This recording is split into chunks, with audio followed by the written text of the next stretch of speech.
En la avenida Melchor Ocampo, que se encuentra en la colonia Campamento 2 de Octubre, va a encontrar usted un sitio muy especial. Se trata de un taller en donde se reparan máquinas de coser. Máquinas de coser antigüitas, de aquellas que pertenecieron a nuestra madre, a nuestra abuela o nuestra bisabuela. Vamos a entrar en este sitio donde el propietario, don René Rodea, nos va a decir, entre otras cosas, cómo se convirtió en coleccionista de máquinas de coser. Don René, al fin nos conocemos. Qué bueno, muy buenas tardes. ¿Cuántas máquinas tiene usted aquí? En aproximación que son como 32 máquinas de colección. ¿La más antigua de qué año data? Si quiere De ponemos mil- aquí sus papelitos, de ¿no? Si lo interrumpo. 1850. ¿Y la más moderna? Estamos hablando del 2013, ¿Cómo se hizo usted coleccionista de máquinas de coser? porque soy de la cuarta generación de un grupo de mecánicos de máquinas de coser. ¿Cómo se formó o dónde nació esa generación?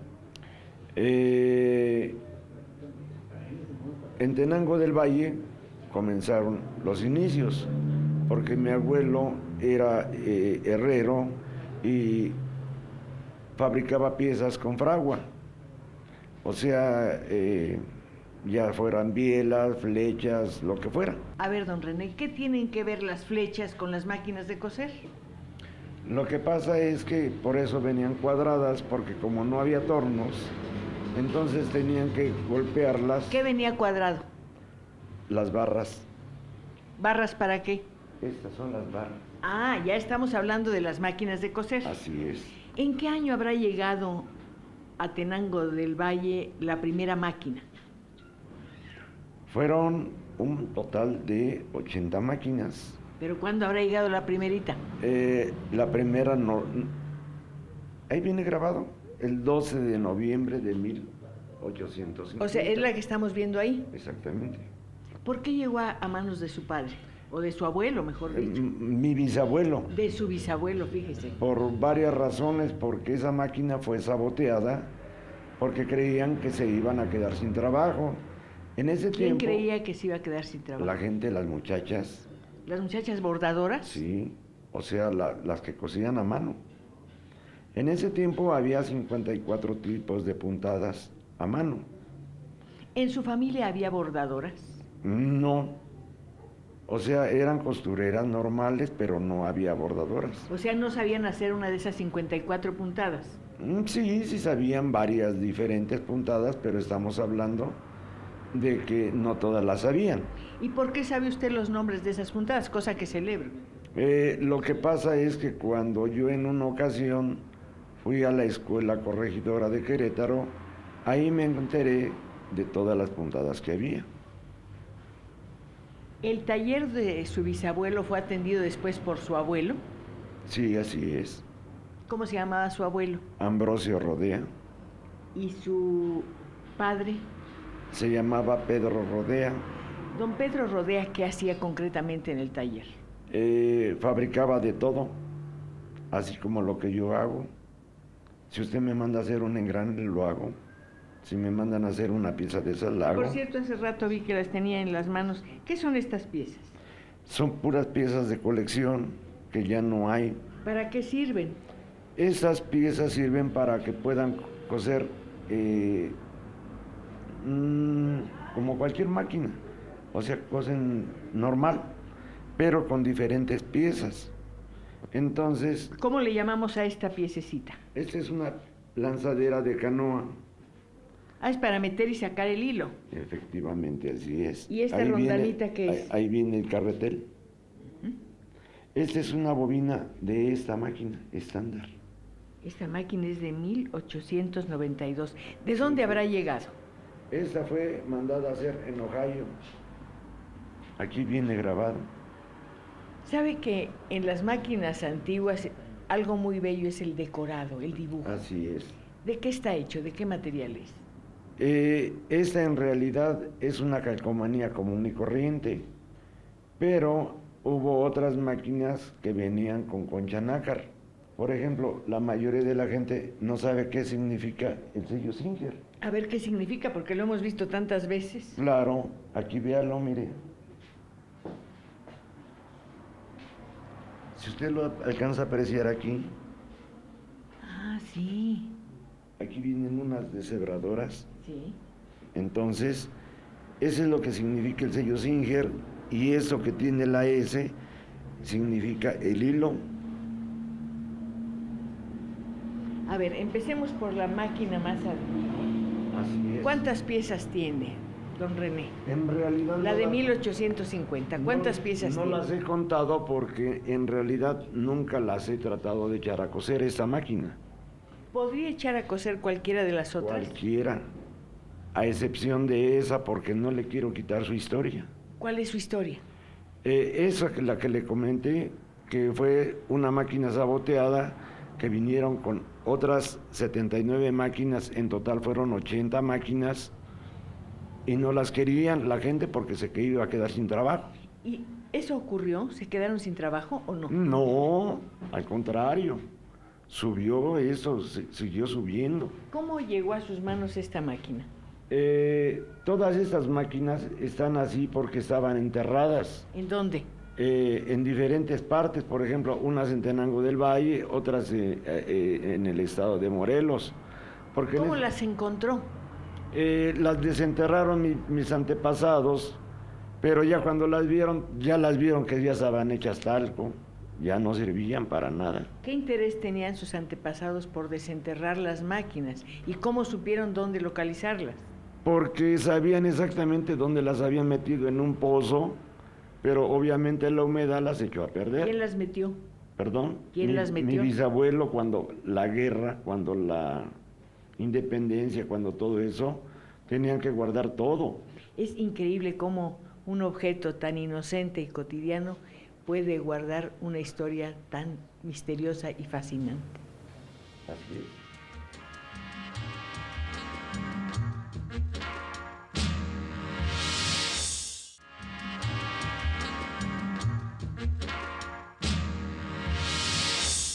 De las 30 máquinas que tiene don René, hay una que me dice que considera la más valiosa. Es de 1892 y es de la marca Estándar. ¿Cuántas marcas de máquinas hay? Hay bastantes. ¿Cuáles son? No alcanzo a grabarlas todas porque son demasiadas. ¿En su colección hay alguna máquina mexicana? Sí. Liberty Mexicana, ¿De qué año? de 1980. O sea que mucho tiempo antes tuvimos que usar máquinas importadas. ¿De dónde básicamente? La mayoría de Nueva York. ¿Por qué motivo? Porque eran las mejor hechas. ¿Cuánto costaría una máquina como esta, por ejemplo? En ese tiempo, poco más o menos, tendría un valor como de 1,000 pesos. ¿De qué madera está hecha? Porque el mueble es muy bonito realmente. Este es nogal clásico. ¿Cuántas piezas tiene la máquina que podamos identificar plenamente? ¿Esta es la cabeza? Sí. Volante, ¿El pedal? el pedal, palanca tira hilo, para meterle más presión a la máquina para que cosa más grueso, la pata. Aquí están los datos exclusivos de la máquina, que fue mandada a hacer en Ohio, y que sus piezas, por ejemplo sus cajones, los puede uno abrir como ya no hay ahora. Pero además habría que decir que la decoración de los cajones es preciosa. Sí. Y además, no solamente abarca el frente, sino la parte lateral. Sí.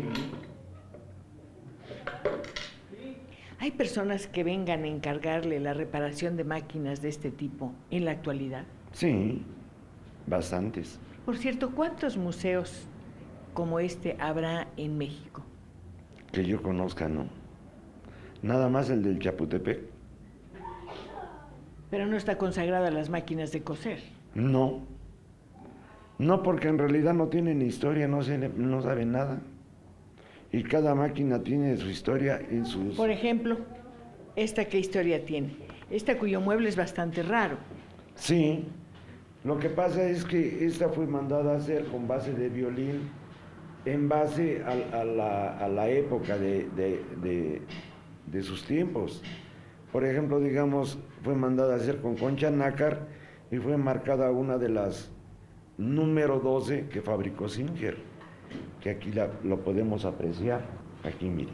¿Cómo se le ocurrió formar esta colección? Yo en realidad no me gustaba, pero cada que yo me salía de esto me iba mal, así es de que por eso mejor me regresé a esto. ¿Se salía de esto? ¿A qué se refiere?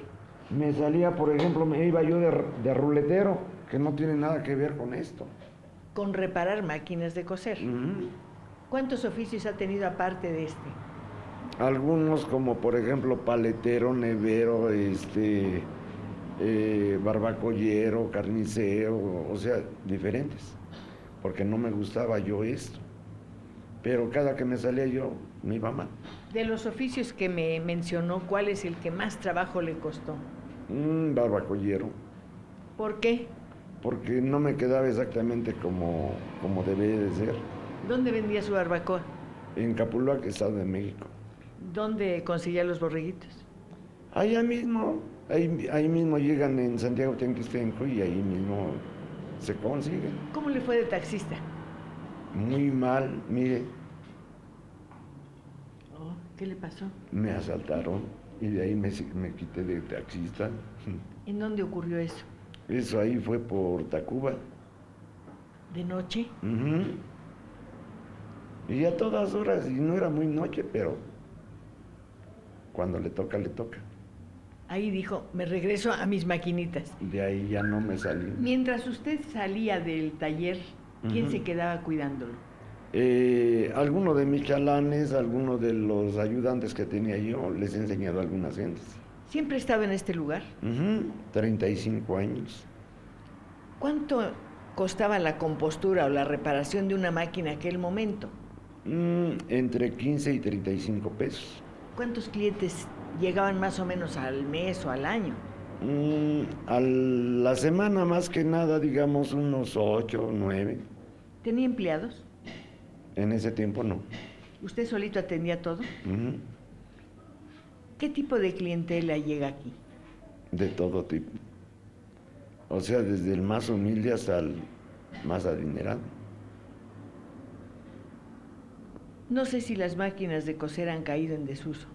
Las mujeres casi todas trabajamos, no hay tiempo de hacer las tareas de la casa, no hay tiempo de remendar la ropa y a veces prefieren comprar ropa que mandarla a componer. Así es. Lo que pasa es que se han encontrado con que ya no encuentran una máquina que cosa eso, mezclilla, que ya no cose algo grueso, ya se acabó. Y la mujer se desespera. ¿Por qué? Porque anteriormente sí había un control de calidad para entrar y ahora ya no lo hay.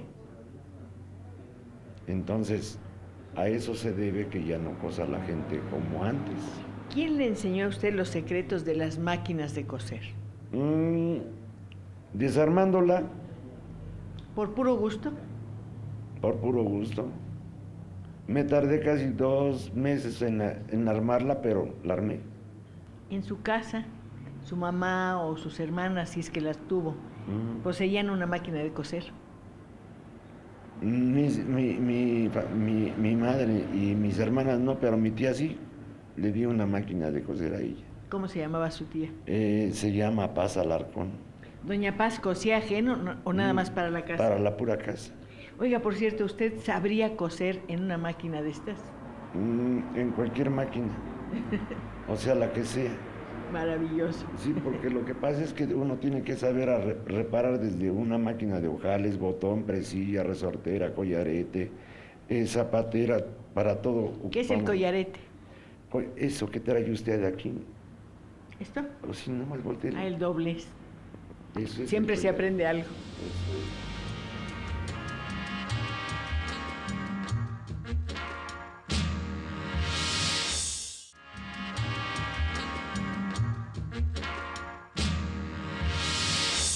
En este mueble hay máquinas desde 1878.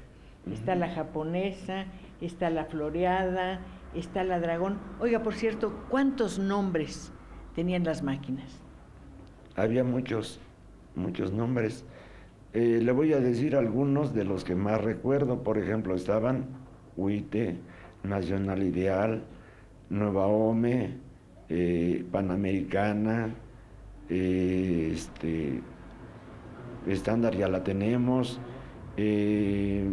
estaba Boker, estaba Sajonia. Y desde luego la Singer. Obviamente, sí. Este modelo me ha llamado mucho la atención, data de 1900 y se llama Dragón. Ajá. Veo que tiene la parte de atrás levemente curva. Uh-huh. Sí, porque de antemano esta se le llamaba del dragón porque traía aquí su dragoncito pintado. Y las otras lisas no, y eran del mismo año. Esta tiene contacto, ya. Es una máquina eléctrica. Uh-huh. ¿Cuándo empezaron a llegar las máquinas eléctricas a México? Cuando las comenzaron a diseñar, salieron allá por los años de 1910, pero ya bien en forma, en el 18 ya llegaron ya en forma de meter el motor. Fue un avance tremendo y una descarga enorme para las mujeres que trabajaban en la costura, que eran muchas, por cierto. Sí. Así es. Entonces ya de ahí ya comenzaron a desechar las máquinas de lanzadera, que eran estas. ¿Por qué motivo? Porque las máquinas estas comenzaron a dar 1800 revoluciones por minuto, aunque fueran de pedal, y las otras daban entre 250 a 500. Una diferencia enorme. Enorme. Veo que no sé cómo se llama esta pieza. Volante. Los volantes son de diferente grosor. Uh-huh. ¿Eso tiene que ver con la costura? Sí. Por ejemplo, entre más grueso venía el volante, más grueso podía coser la máquina porque el golpe era más seco. Y la aguja la podemos meter más gruesa sin temor a que se nos fuera a reventar. De las piezas que tiene una máquina, ¿cuál era la más difícil de conseguir o de reparar? No, en realidad no. Para nosotros no había ese problema porque todos teníamos el contacto directo. ¿Le hubiera gustado diseñar una máquina de coser? Claro que sí, yo lo iba a hacer. Nada más que para mi desgracia me asaltaron y ya no lo hice. Pero yo más que nada la idea sería para mí enseñarle a los muchachos. Enseñarles, dejarles algo de escuela y que ya no se dediquen tanto a la droga. Porque estamos viendo que la universidad es muy buena, yo no soy en contra de ella, pero lo que necesitan es que tengan un oficio y una carrera. ¿Usted qué estudios hizo, don René? Primer año. ¿De primaria? Uh-huh. ¿Cuál fue el primer oficio que aprendió? Esto. A los 5 años armé mi primer máquina, la dejé de los 1000 diablos. Pero la segunda ya la armé y le eché a coser a los 9 años. A los 13 años cobré mi primer reparación. ¿Cuánto le dieron por esa reparación? 15 pesos. ¿A qué los destinó? Ya no lo recuerdo, pero recuerdo que sí le di una parte a mi madre. ¿Cómo se llamaba su madre? Rafaela Alarcón Trujillo. Doña Rafaela, aparte de las tareas de la casa, ¿tenía otras? No, nada más eso, dedicarse a nosotros. ¿Cuántos fueron? Fuimos en total 3 hermanos y una hermana. 3 hermanos Uh-huh. y una hermana. ¿Y su papá? No, pues falleció. O sea que pues prácticamente nos tuvimos que acoger al abuelo y a los tíos. Sobrevivieron por el apoyo de la familia. Así es. ¿Y después cómo se independizaron? Me tuve que independizar con uno de los compadres de mi padre, que fue el que me pulió, me limpió y me dijo cómo sacarle las fechas de cada una de las máquinas, porque traen historia las máquinas. ¿Historia o certificado? Las dos cosas, o sea, es un certificado donde avala que lo que yo digo es cierto. Por ejemplo, digamos, si usted se fija en esta máquina, aquí trae su fecha de nacimiento, cuando salió y la fecha en que fue vendida. O sea, se fabricó en 1846, pero se vendió en 1850, en noviembre 12. Las máquinas tienen una historia, las personas también. ¿Cuál es la suya? ¿Qué día nació y dónde? Nací el día 5 de agosto del 54, del 8º mes. Estudió solamente un año. Trabaja desde los 5. Uh-huh. ¿Qué es para usted esta ciudad? ¿Qué es para usted esta calle, este local? Toda mi vida, porque desde que nos dieron aquí, nos reacomodaron, ahora sí que fui el primer negocio que puse. Este lugar se lo asignaron y nunca ha salido de aquí. No, para nada. ¿Tiene esposa, hijos? Tuve esposa e hijos, ya no. ¿Se fueron? Se fueron. ¿Cómo es su horario, su ritmo de trabajo? Yo trabajo de 10 a 5 de la tarde todos los días, de domingo a domingo. ¿No descansa? No. Después de las 5 de la tarde queda mucho tiempo antes de que anochezca. ¿Qué hace? Lo que pasa es que ya me voy a dar la vuelta con los amigos, me voy al centro, me voy a dar una vuelta, voy a conseguir alguna refacción que no encuentro, lo que sea. Y eso es lo que yo hago. ¿Cuántos clientes vendrán aquí ahora? Vienen algunos, un promedio de unos 15 a la semana, si vienen. ¿El más antiguo de sus clientes? De hace más de 40 años, y es un tapicero, y muy buen tapicero. Ese es mi cliente más grande que tengo. ¿Las amas de casa no llegan aquí? Bastante, son las que más vienen. Trato de darles un trato amable para que regresen y se sientan cómodas. ¿Alguien lo ayuda, don René, en su jornada diaria? Sí, tengo un muchacho que me ayuda, un chamaquito, que le estoy enseñando ahorita a trabajar. Don René, de todas las máquinas que hay aquí, ¿cuál será su predilecta? Esta máquina. ¿Esta? Sí, la que trae sus lucecitas. La que tiene aplicaciones de concha nácar. Exactamente. ¿Todavía funciona? Sí. A ver, ¿me puede demostrar? Claro que sí. Por acá hay hilo, si quiere.